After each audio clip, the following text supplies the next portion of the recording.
Crash Course Philosophy is brought to you by Squarespace. Squarespace, share your passion with the world.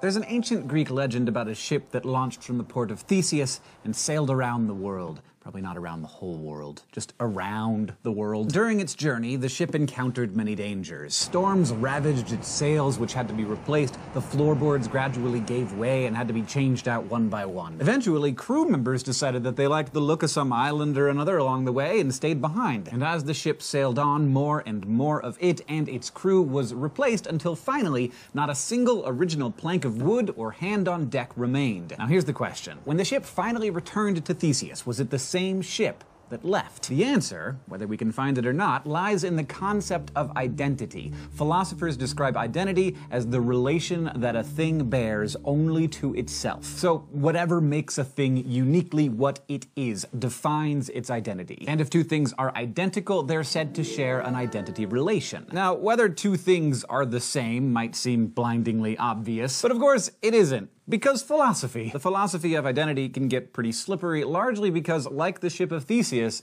things change. And when they do, they eventually stop being what they are and become something else. This goes not just for mythological ships, but for all kinds of things. Like this mug can acquire a new identity, and this money, and you, and even Batman.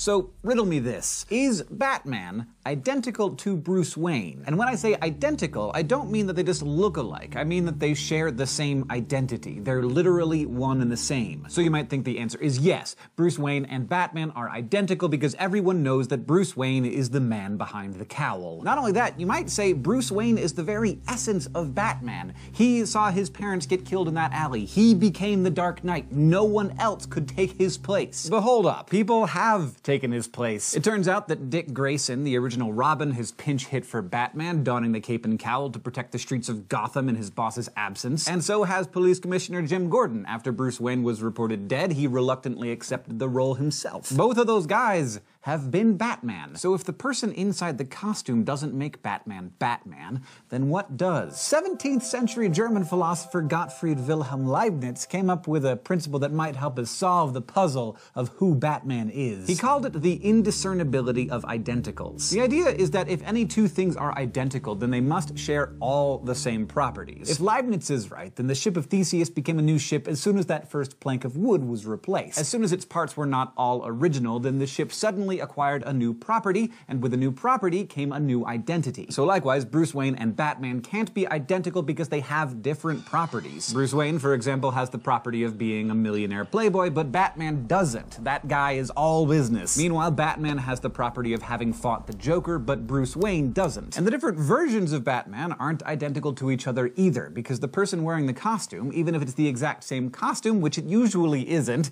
is gonna have different combat techniques and even, say, a different moral code. So, is there a limit to how much something can change and still be the same thing? Let's head over to the thought bubble for some flash philosophy. Think about this puzzler, originally offered by contemporary American philosopher Alan Gibbard. A sculptor takes a lump of clay and names it Lumpel. She then forms Lumpel into a statue, which she names Goliath. Are Lumpel and Goliath identical? Our intuition might say yes, because they're composed of exactly the same amount of the same physical stuff. It's been kneaded and molded into a different shape, but still no part of Lumpel is not Goliath, and no part of Goliath is not Lumpel. But consider this. If we wreck the statue and smush it into a big blob, Goliath is gone because part of what it means to be Goliath is to be shaped like a statue. But Lumpel, being a lump, doesn't have a set shape, so it will remain after Goliath has been destroyed. So on one hand, Gibbard observed, Lumpel and Goliath seem to be identical because they're the same exact thing, just in different shapes. But on the other hand, how can Lumpel and Goliath be identical if one can exist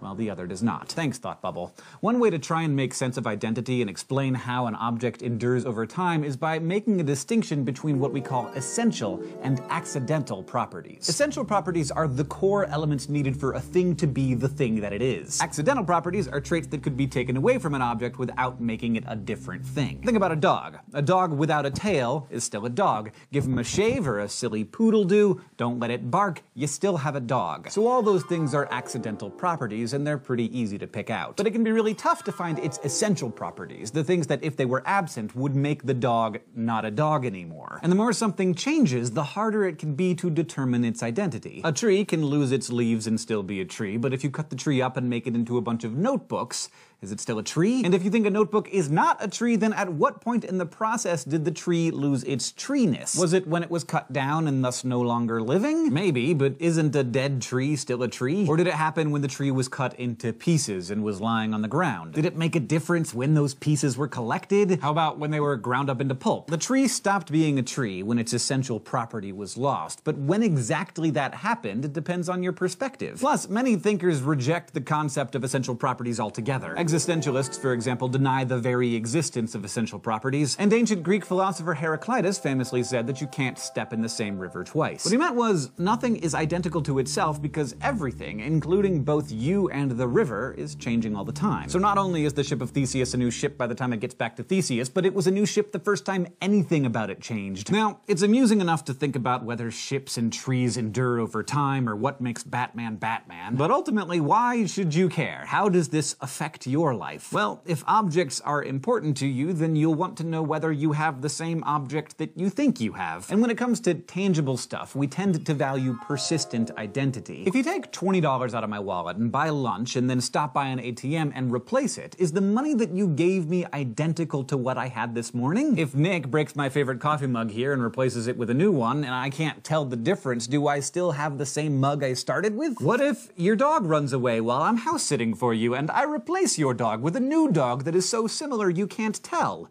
Is it the same dog? What's the difference between the money and the cups and the dogs? Philosophers actually have a word that explains why we think one $20 bill is the same as another, but one corgi isn't the same as her cosmetically identical sister. It's fungibility, the property of being interchangeable with other objects of the same kind. Most people think that money is fungible because it's just a placeholder for the value it represents, and the value is what we really care about. As long as there's a $20 bill in my wallet to buy me some nice Thai drunken noodles, I really don't care whether it's the same one I put there or not, though I would like to know what you're doing digging around in my wallet. Now, the coffee mug, this one's interesting. It seems like what matters here is why that mug that Nick broke was my favorite. If I loved it because it's the perfect size and shape to fit in my hands and it keeps my coffee warm, then I'd probably be just as happy with a new one. So in that case, the mug appears to be fungible. But if I love the mug for personal reasons, like say it was the first Crash Course Philosophy mug ever manufactured, or it was a gift from my dad, then a new one, even if it's cosmetically the same, wouldn't mean the same thing to me. Because it might be that what I care about isn't the mug at all, but some sort of abstract idea behind the mug, like